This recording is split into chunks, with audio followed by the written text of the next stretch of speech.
আর খাবা নিজের পছন্দের জিনিসগুলো, খাও বেশি করে খাও আর গ্যাস্ট্রিককে স্বাগত জানাও।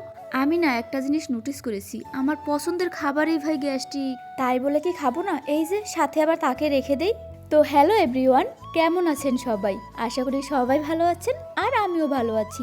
অনেক দিন পরে আজকে নিজের পছন্দের খাবার রান্না করব, কিন্তু রান্না করার আগে আমার একটাই টেনশন, গ্যাস্ট্রিকের ওষুধ কি একটা খাবো নাকি চারটাই খেয়ে নিব। সে না হয় চারটা খেয়ে নিব, কিন্তু আমাকে আজকে খিচুড়ি খেতেই হবে। তাই তো অনেক রকমের সবজি দিয়ে আজকে খিচুড়ি রান্না করব। জানেন তো এত পরিমাণে খিচুড়ি পছন্দ করার পিছনে কে দায়ী? হ্যাঁ, আমার বাবা।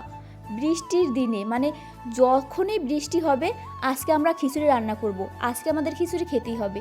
আর আজকে আমি রান্না করব আমন ধানের চাল দিয়ে খিচুড়ি। কি কেমন হবে? সবজিগুলোকে খুব সুন্দর করে ভেজে নিব। আমি খিচুড়ি রান্না করলে প্রতিটা সবজি আলাদা আলাদা করে ভেজে নেই, তাতে হয় কি খিচুড়ির টেস্টটা অনেকটা গুণ বেড়ে যায়। কে কেমন রান্না করেন জানি না, আমি এভাবেই খিচুড়ি রান্না করি, আগে সবজিগুলোকে ভাজতেই হবে। আর হ্যাঁ বাবা, আজকে আমার এই খিচুড়ি খাওয়ার পিছনে, গ্যাস্ট্রিকের পিছনে আমার বাবা দায়ী।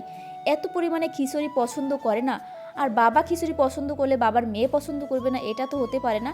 জানেন তো, যেদিন বৃষ্টি হয় না সেদিন আমার মা আমাকে চুপি চুপি করে বলে, দেখিস না আজকে তোর বাবা খিচুড়ি রান্না করতে বলবে। হ্যাঁ সেটাই হয়। এমনও দিন হয় সপ্তাহে 3 দিন 4 দিনও আমরা খিচুড়ি খাই, ওই যে আমার বাবা পছন্দ করে।